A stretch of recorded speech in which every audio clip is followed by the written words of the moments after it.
Green Arrow in the 1/10 scale statues. It's very detailed. You can change whether the bow is at his side or being loaded up front. It can be pre-ordered on the Kotobukiya. Sorry, I messed it up a second time. Kotobukiya's website for about $65. It won't be available until August. Let's just say if I had an unlimited amount of space and resources, I would have that right now if I could. I would own that as soon as it was available. That thing looks deadly accurate, actually. It's kind of fun. What it reminds me of the Hot Toys that are like $300-$400. That's like my definition of nom nom nom nom nom nom. Yeah. Also, over the course of that bit, let's give you credit. You were at least 60% probably accurate in pronouncing his name. That rounds up, and I'm proud of you. I mean, I think it's a brand name, but is it a brand? I thought ARTFX was the brand name, and like that was his actual name. Anyway, no, it's the toy maker. It's not a person. It's a brand. It may have been named after a person, Kotobukiya. But the line is ARTFX Plus. Ah, okay. Yeah. Gotcha. So Cody Rhodes is coming back to Arrow. He's reviving the Derek Sampson character. He's going to be on episode 21 of season 5. Guggenheim is talking about Talia al Ghul, and she's going to be appearing in present-day Star City. And she's apparently what she wanted back in Russia and what she wants now are very different things. He also says that Oliver has never heard Talia's last name, so he couldn't have known to ask Raish about her when they met. So I guess that's what Stephen Amell meant the other week when he was talking about how they've never heard his first name. The way he said it, it sounded like when he was like, "Oh, we've never heard her last name." I'm like, "Oh man, it's gonna be like Talia Stevens, you dick." Yeah, no, it sounded like witchcraft. It did. It sounded like they were going to try to get away with something, but this can make sense. Yeah, that can make sense. Cody Rhodes, I'm not as adverse to this time around. He didn't do a terrible job last time. He did a pretty good job. It was fine. With his acting. I didn't think he would, and then he did, so good on you, buddy. And it was a great scene at the end when he actually, when Oliver, kind of puts him down with the arrowhead. It was good action there at the end. And my only question is how many skin grafts does he have to come back? Right. Because he got blued up. He did.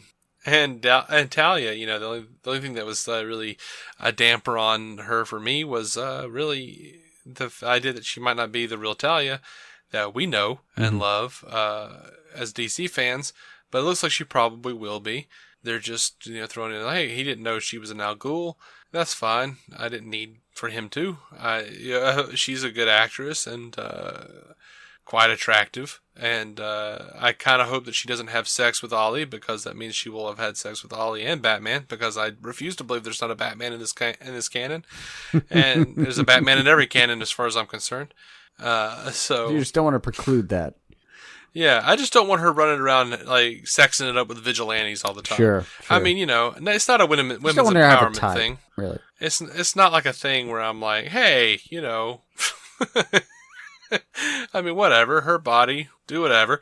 But it's just kind of weird that Ollie's doing all the things. Her dad wants him to be Raish wants him to be the heir. That's the thing he did with Batman. You don't want that to be the overall story. Yeah. It's my dad always wants me to be with these people, so I sleep with them and have children's. Yeah, and also I just don't want Ollie to be because Ollie's got some interesting stories and enough interesting stories in the canon to have his own stuff. You don't have to just make him Batman. No.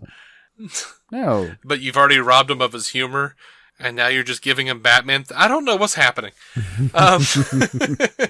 No, he's a glorious hybrid of these characters, no doubt. Stephen Amell, his wish has come true, apparently. He got to try his hand at NBC's American Ninja Warrior. No word on when it'll air.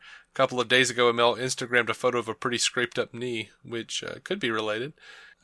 I probably will watch the clip of him, I will definitely go out and find the clip of him competing. I just, absolutely. I'm sure I'll do that. Over to Powerless. It's not often we get Powerless news, but Adam West is on Powerless coming up. No word on which episode, but he's going to be the chairman of Wayne Industries.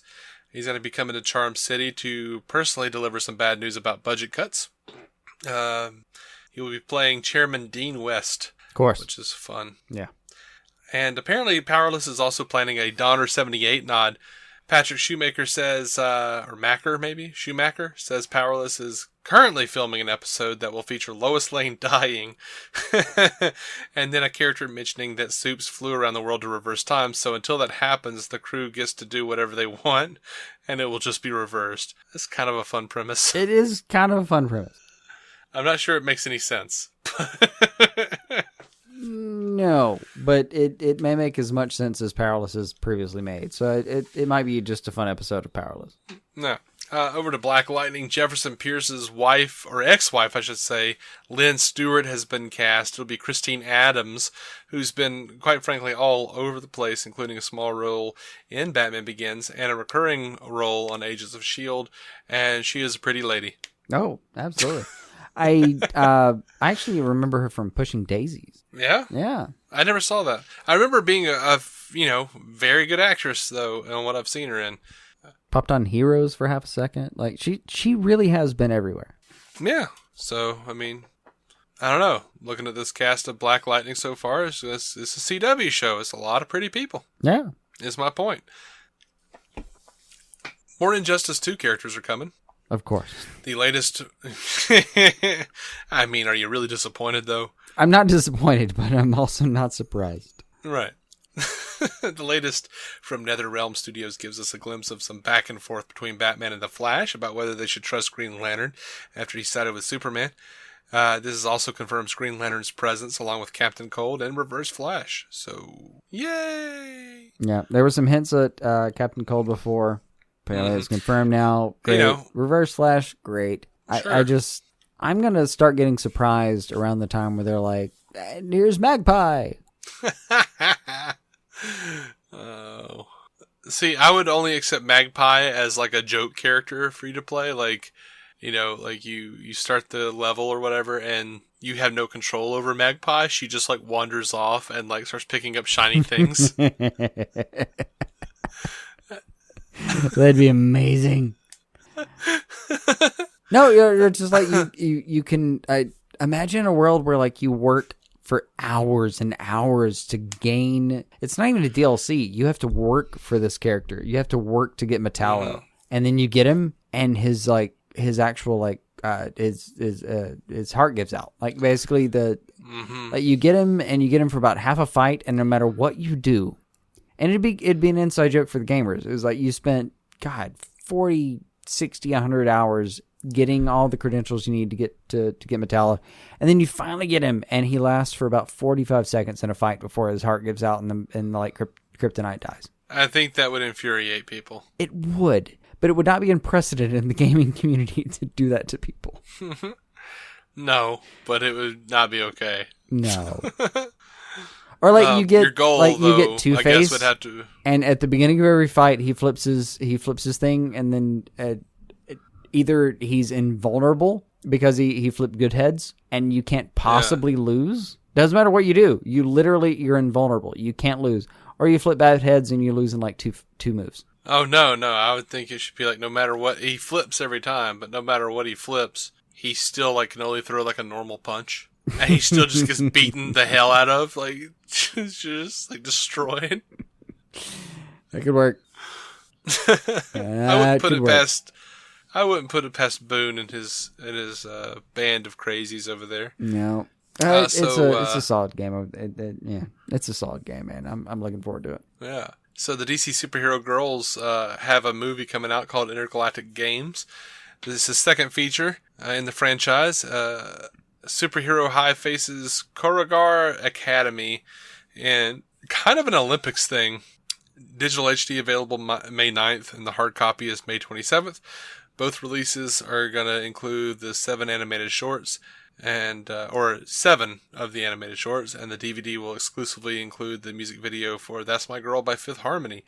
I don't know, for you Fifth Harmony fans out there, I don't know if that's with or without Camila Cabello, whatever her name is, the girl that's with doing the thing with Machine Gun Kelly now. I don't know if she's still in the group at that point, but so I can't help you there. But probably otherwise something to do for the kids. Look it up. Yeah. Hopefully they won't be in their short shorts, clapping their ass cheeks together and singing "work, work, work." Yeah, and you know, not on this DVD release at least. Yeah. So anyway, there's a some people thought this was going to be a thing for the movie Wonder Woman that's about to come out with Gal Gadot, and I don't think it is, but well, I know it isn't. It turns out it was for the old 2009 Kerry Russell Wonder Woman movie, and there's a thought. What happened was, mm-hmm. I got mad at one of my coworkers this week. And his response was, "Well, what had happened was." I just started laughing. I was like, "Dude, I can't be mad at you if you say what had happened was." What had happened was. Just tell me the story now. Jerk. They resubmitted the Wonder Woman animated film. Originally, they submitted it back in 2008 or 2009, and it came back as R-rated, so they had to cut it down to make it PG-13. They resubmitted the original cut for the re-release, and hoping that, they had changed some of their standards for what was an R and what was a PG-13, still came back R. So the report came back, and people just saw Wonder Woman and started reporting with the little screenshot of the thing, like, oh man, they're going to do a director's cut of the R-rated, of the Wonder Woman movie. And then they were like, oh no, it's for the animated movie, so they're going to do an R-rated, animated re-release. And then that wasn't the case either. There's still just going to be the PG-13 one. They're just re-releasing the same cut they did before, and it's going to be PG-13. Yeah. But there's a whole lot of clickbait going on about that. So I figured I'd mention it, just to be like, hey, guys, this is not really worth talking about. Yeah. We're talking about it, so you hopefully won't anymore. Right. But that's all the news I've got. You have anything? No, let's call it. Thoughts? Let's call it, and then we'll be coming back for some particularly spoilerific Flash talk for just a minute, and then we'll be done. We are DC On Screen. You can catch every episode at DCOnScreen.com. We're on iTunes and we're on Stitcher, and pretty much Google Play, every podcatcher you can probably think of that has anything to do with podcasts. Unless they're like specifically about like gardening or something. We're not on those. No. We're proud members of the Giant Size Team Up Network, GiantSizeTeamUp.com, proud members of the Batman Podcast Network. And until next time, we'll be talking about all the shows. I think Supergirl is taking a break this week. Yep. But we'll have Flash and Legends of Tomorrow and Arrow, Lord of Mercy. And I'm excited for all those things. Keep some DC on your screen, guys.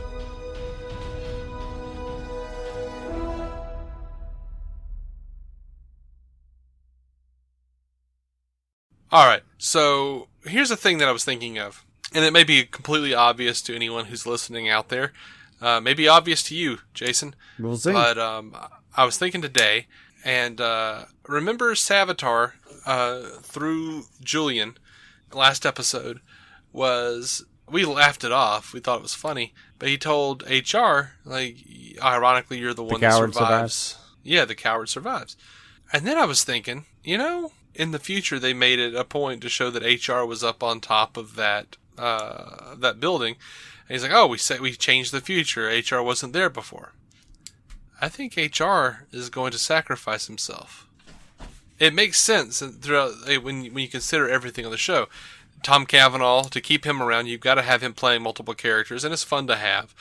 HR can't go back to Earth 19, so he can never go home. We can never get rid of him, essentially. And he's been proven over and over again to be a valuable part of the team, even though everyone still treats him like crap. And Harry Wells from Earth 2 doesn't really particularly think he's worthy of anything.